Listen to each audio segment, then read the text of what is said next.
My dear Wormwood, I feel like it's been 80 years since I've written you.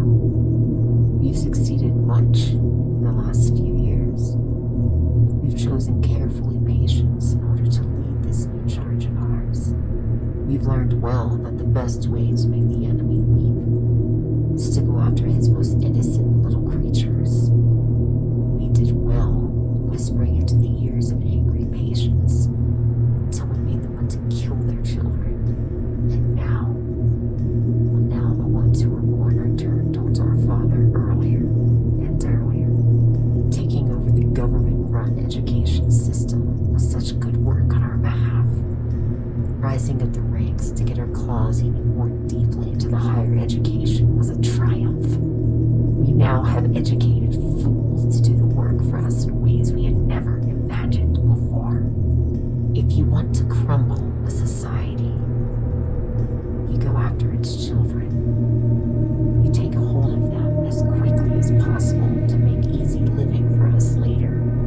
We must keep before their eyes corrupt notions, but most importantly, press upon them the ordinariness of it all. Make unnatural concepts so common that they don't even think to question it. Positively keep them away from science. But when they are older, make them think that they are the arbiters of it, having only a general idea that they know it all, and that everything they happen to have picked up in casual talk and reading is the result of modern investigation.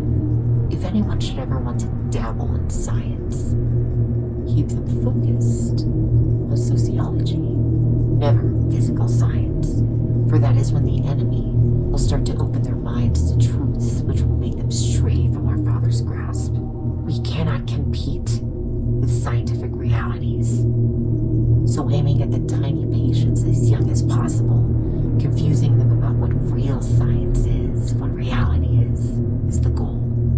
They have to then justify their childhood belief systems, so they grow into more educated fools who end up doing a lot of our work for us. A beautiful cycle.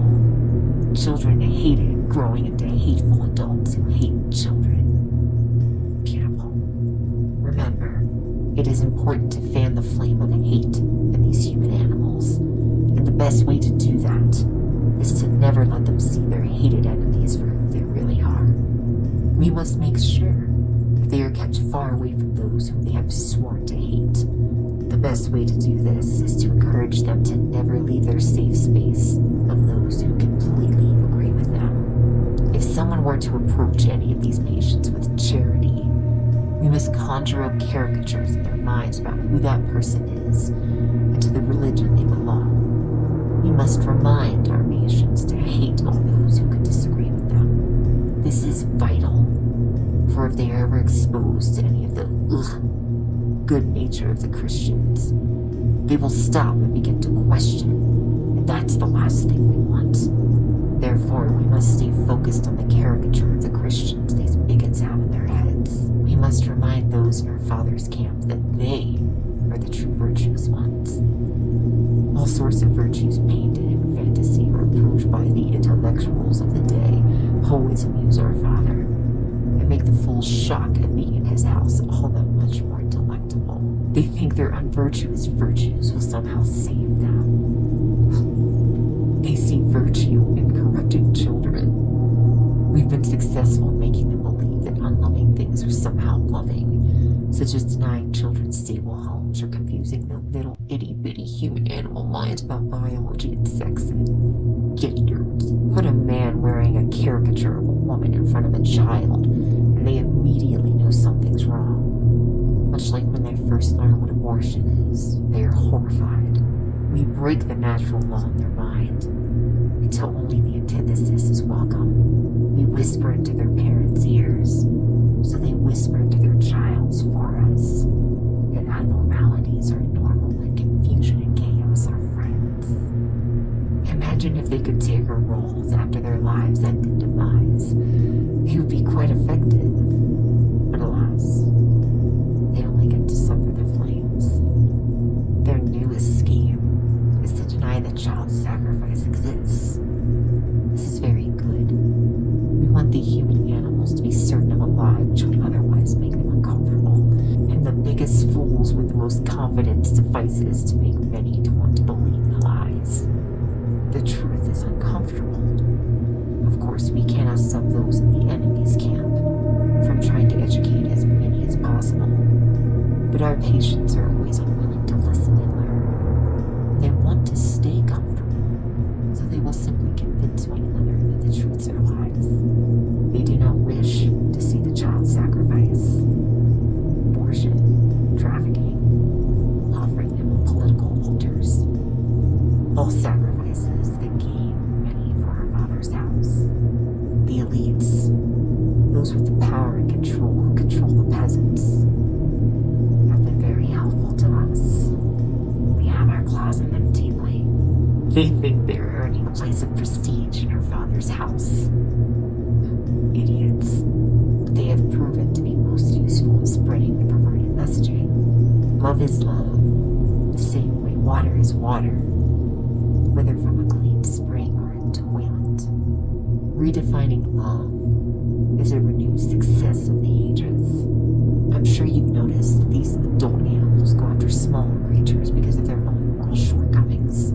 It always makes the depraved older ones feel better about themselves when they can control a smaller animal.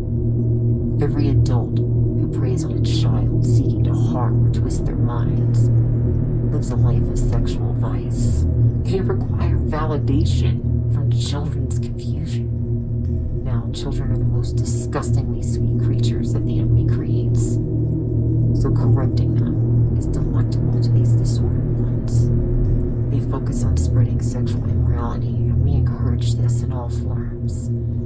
We always try to work away from the natural condition of any pleasure to that in which it is least natural. The enemy created pleasure in sex, and we cannot mimic it. We can pervert it. The same with gender, as these animals refer to it. They want to believe in several and convince others of this delusion.